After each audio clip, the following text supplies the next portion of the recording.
सीताराम दोस्तों, इस वीडियो में हम डिस्कस करने वाले हैं कंप्यूटर के एक चैप्टर को, that is reflect on Python. Python क्या है क्या नहीं है ये हम जानने वाले हैं आज, जो कि एक कंप्यूटर का चीज़ है पाइथन। ठीक है, so firstly what is Python? Python is a most popular programming language. Programming language क्या होता है पहले ये समझते हैं। प्रोग्रामिंग लैंग्वेज वो होता है जो कि कंप्यूटर कंप्यूटर के फीचर्स को प्रोग्राम होने में हेल्प करवाता है। यानी कि हमको जो कंप्यूटर में जो भी चीज़ करनी है ना, हमें कंप्यूटर में जो भी चीज़ एंटर करनी है, तो उसके लिए हम देखो, अगर हमें किसी से कम्युनिकेट करना होता है तो हमें एक भाषा की ज़रूरत होती है पर्टिकुलरली ना। अगर तुम इंडियन से बात कर रहे हो तो तुम हिंदी में बात करोगे, चाइनीज़ से बात कर रहे हो तुम चाइनीज़ पीपल है तो उनसे तुम इंग्लिश में कर सकते हो, क्योंकि इंडियन टू चाइनीज़ हो रहा है। तो ऑफकोर्स ये बात है कि इंडियंस को चाइनीज़ नहीं आती, तो एक वो लैंग्वेज लेते हैं कि दोनों को आ जाए ना। तो इसी तरीके से कंप्यूटर जो है वो यहाँ पे चाइना वाले हो गए। यानी कि कंप्यूटर वो हो गए जो कि हमारी भाषा, जिस भाषा में हम बात करते हैं वो कंप्यूटर नहीं समझ पाते हैं। तो वो कौन सी भाषा समझते हैं? उनके लिए एक नई भाषा बनी है, अलग भाषा बनी है, दैट इज़ प्रोग्रामिंग लैंग्वेज। यानी कि कंप्यूटर को जो परफॉर्म करना है, जो नहीं करना है, वो समझाने के लिए उनको एक भाषा चाहिए, जिसको कहते हैं हम प्रोग्रामिंग लैंग्वेज। तो वही पाइथन है। यानी कि जो पाइथन है वो मोस्ट पॉपुलर, ये जो पाइथन है ना बहुत ही फेमस, मतलब कि मोस्टली कंप्यूटर में हम पाइथन को ही इस्तेमाल करते हैं कम्युनिकेट करने के लिए, कोई भी चीज़ इनपुट करने के लिए, एंटर करने के लिए। ठीक है, you don't need to buy this programming language use for free. आप ये जो प्रोग्रामिंग लैंग्वेज है, ये प्रोग्रामिंग लैंग्वेज जो है इसको तुम्हें ख़रीदना नहीं पड़ता है। यानी कि बहुत ऐप्स होते हैं ना, जैसे कि हमको पैसे दे के ख़रीदने पड़ते हैं।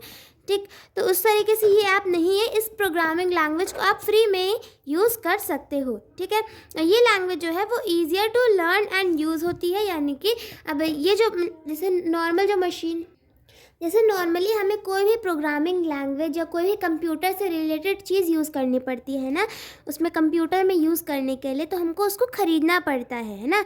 तो मगर ये जो प्रोग्रामिंग लैंग्वेज है पाइथन को ख़रीदना नहीं पड़ता, इसको आप नॉर्मली यूज़ कर सकते हो फ्री में। तो इसका एक एडवांटेज क्या है कि आप इसको फ्री में यूज़ कर सकते हो।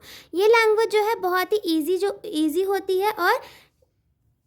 ईजी होती है यूज़ करने के लिए और समझने के लिए। ये लैंग्वेज जो है बहुत ही ईजी होती है यूज़ और समझने के लिए। ठीक है, Python has a huge library of pre design data. यानी कि जो पाइथन है उसके पास एक बहुत बड़ी लाइब्रेरी होती है। यानी कि लाइब्रेरी होती है, इससे क्या मतलब है कि पाइथन जो है वो काफ़ी सारे डाटा को, इन्फॉर्मेशन को हम कंप्यूटर में डाटा बोलते हैं। इन्फॉर्मेशन जो होती है स्टोर्ड, उसको हम डाटा कहते हैं कंप्यूटर में। तो जो पाइथन है ना वो काफ़ी सारे डाटा को अपने अंदर स्टोर्ड करके रखती है। पाइथन काफ़ी सारे डाटा को अपने अंदर कंटेन करती है। ठीक है, Python uses translator to understand, और इस ट्रांसलेटर को हम कंप्यूटर में कहते हैं इंटरप्रेटर। पाइथन जो है वो उसको समझने के लिए हमें ट्रांसलेटर लगते हैं। अब जो कंप्यूटर की भाषा है उसको हम डायरेक्टली तो ह्यूमंस नहीं समझ सकते ना, इसको हम समझ नहीं सकते। यानी कि या तो तुम ये समझ लो कि जो ह्यूमंस की भाषा है वो कंप्यूटर नहीं समझ सकते। अब जब दो लोग के बीच में ऐसी भाषा चल रही है जिसको सामने वाला नहीं समझ पा रहा है, तो हम उसके लिए क्या यूज़ करते हैं? हम ट्रांसलेटर यूज़ करते हैं। मान लो कि कोई एक जापान का इंसान खड़ा है, एक इंडिया का इंसान खड़ा है, और इंडिया वाला हिंदी बोलेगा और जापान वाला जापानीज़ ही बोलेगा। तो अब बीच में एक इंसान जो खड़ा है वो एज अ ट्रांसलेटर खड़ा है, और जो ट्रांसलेटर है वो एक कॉमन लैंग्वेज रखता है अपने पास। यानी कि कॉमन लैंग्वेज, उसको ऐसी कॉमन लैंग्वेज आती है जो दोनों लोग समझ सकते हैं, और उन दोनों की भी लैंग्वेज आती है। तो क्या करेगा बीच वाला? दोनों की कम्युनिकेशन जो हो रही है उसको कन्वर्ट कर करके बताएगा। यानी कि वो किसका काम कर रहा है? ट्रांसलेटर का काम कर रहा है। तो उसी तरीके से क्या होता है? पाइथन होता है। पाइथन क्या करता है? ये एक ट्रांसलेटर का काम करता है ह्यूमन और कंप्यूटर के बीच में। यानी कि कंप्यूटर और ह्यूमन के बीच में जो भी उनको अपनी बीच की बातें बोलनी होती है वो इंटरप्रेटर के थ्रू होता है, जिसको हम पाइथन बोलते हैं। मतलब कि पाइथन जो है वो इंटरप्रेटर का इस्तेमाल करता है समझने के लिए। पाइथन को समझने के लिए किसका इस्तेमाल होता है? इंटरप्रेटर का, क्योंकि पाइथन जो है वो कंप्यूटर की भाषा है, और कंप्यूटर की भाषा हम को नहीं आती है, ठीक। मोड्स इन पाइथन, पाइथन के 2 मोड्स होते हैं, interactive and script mode. Interactive mode क्या है? Enables a statement to be executed one after another. अब इसमें जो स्टेटमेंट होते हैं यानी कि जो इन्फॉर्मेशन होती है वो एक के बाद एक आती जाती है, ठीक है, आती जाती है, एक के बाद एक के बाद एक आते जाते हैं। तो ये कौन से मोड हो गए? इंटरैक्टिव मोड हो गए। और स्क्रिप्ट मोड में क्या होता है? Use to write program in file. ये जो प्रोग्राम है वो एक फाइल में कंटेंट रखता है। इसमें क्या होता है कि एक के बाद एक हमारी इन्फॉर्मेशन जो है, स्टेटमेंट्स जो है वो आ रहे हैं, और इसमें क्या है कि प्रोग्राम जो है वो इकट्ठे फाइल में पूरा कलेक्टेड रहता है। Can be edited later and saved for later use. ये क्या है? बाद के इस्तेमाल के लिए सेव्ड रहता है। और अगर आपको एडिट करना है इसमें कुछ कि हाँ जो इंसान की तुमने एज एंटर कर रखी थी, अब वो एज बढ़ गई है, तुमको एज चेंज करनी है, तो नाम चेंज करना है, तो तुम वो भी कर सकते हो, ठीक। नाउ हम नेक्स्ट टॉपिक पे आते हैं, दैट इज़ प्रिंट फंक्शन। अब काफ़ी सारे फंक्शंस भी ये लोग परफॉर्म करते हैं, तो देखते हैं क्या है प्रिंट फंक्शन हमारा। प्रिंट फंक्शन क्या है? Displays the result of a statement after it been processed.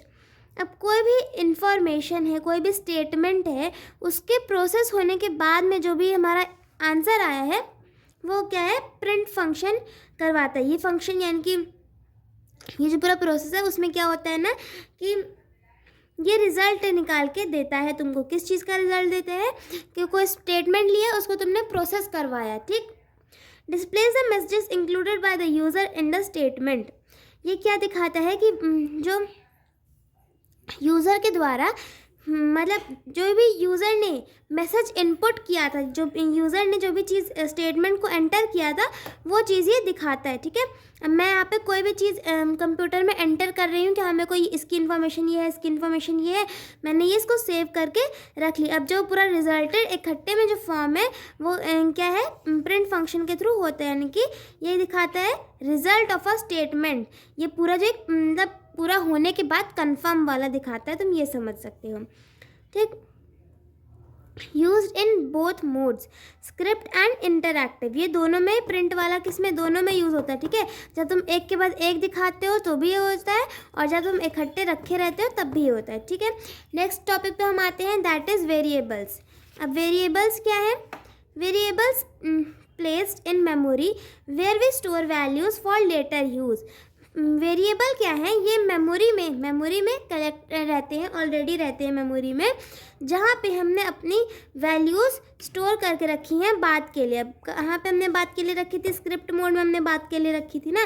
तो यहाँ पे क्या होता है कि जो वेरिएबल है वो मेमोरी में पहले से ही रहता है। वेरिएबल जो है वो मेमोरी में ऑलरेडी रहता है, जहाँ पे हमने बात के लिए रखी है। Can only hold a single value. जो वेरिएबल, देखो वेरिएबल क्या होता है, अगर तुमने मैथ्स पढ़ी होगी तुम्हें तब पता होगा कि वेरिएबल क्या होता है? जिसकी वैल्यू जो है वो वैरी करती है, यानी कि जिसकी वैल्यू कंफर्म नहीं होती है, जिसकी वैल्यू मतलब कुछ भी हो सकती है, जैसे XYZ होता है, तो उस वो क्या है हमारा वेरिएबल। यानी कि x जो है उसकी वैल्यू 2 भी हो सकती है, x की वैल्यू 3 भी हो सकती है, but you don't know, you have to find it, है ना। तो उस तरीके से होता है। ये जो वेरिएबल है वो मेमोरी में ऑलरेडी होता है और इसकी कोई भी वैल्यू हो सकती है। Replaces the previous value. अब देखो यहाँ पे एक चीज़ को तुम को रिलेट कर सकते हो। स्क्रिप्ट मोड में क्या हो रहा था तुम्हारे कि यहाँ पे तुम अपने लेटर यूज़ के लिए रख रहे हो और यहाँ पे तुम एडिट भी कर सकते हो। और फिर यहीं पे देखो ये क्या है? एक्स के फॉर्म में है। अब ये कंफर्म्ड वाला नहीं है, तुमने बाद में चेंज किया तो इसकी जो वैल्यू है वो वैरी कर गई ना, इसकी वैल्यू चेंज हो गई। जैसे तुम एग्जांपल देख रहे हो एक्स की वैल्यू 65, यानी कि यहाँ पे जो वेरिएबल है वो कौन है? वो एक्स है, क्योंकि इसकी वैल्यू वैरी कर रही है ना। 65 तो कांस्टेंट है, 65 ही रहेगा, मगर वैल्यू किसकी वैरी हो रही है? यहाँ पे एक्स की हो रही है, ठीक है। Types of data in Python. Python में कितने अलग अलग तरह के डाटा होते हैं उसको हम देखते हैं। Float, string and INT। Float क्या है? Type of data with decimal value. देखो यहाँ पे कैसे डाटा किस तरीके से होते हैं? वेरिएबल के फॉर्म में होते हैं। देखो तो मैं फिर से एक बार समराइज़ कर रही हूँ पूरा। क्या था हमारा? पाइथन है। पाइथन क्या है? एक बहुत ही ईजी सी लैंग्वेज है समझने के लिए, प्रोग्रामिंग लैंग्वेज है, बहुत पॉपुलर है, फ्री होती है खरीदने वगैरह के, फ्री होती है यूज़ करने के लिए। इसके 2 मोड होते हैं, इंटरैक्टिव एंड स्क्रिप्ट मोड, जिसमें कि प्रिंट फंक्शन यूज़ होता है जिसमें कि तुम्हारा एक कन्फर्म्ड वो दिखता है पूरा इन्फॉर्मेशन एंटर करने के बाद। उसके बाद फिर तुम्हारी जो वैल्यू डाटा के अंदर जो तुम्हारी वैल्यू है वो किस में रहती है, वेरिएबल के फॉर्म में रहती है, यानी कि उसकी वैल्यू जो है वो वैरी कर सकती है, चेंज भी हो सकती है। ठीक, अब वो जो वेरिएबल है, वो जो डाटा है, वो जो इन्फॉर्मेशन है पाइथन के अंदर, वो कैसी है, तीन तरीके की है, फ्लोट, स्ट्रिंग एंड INT।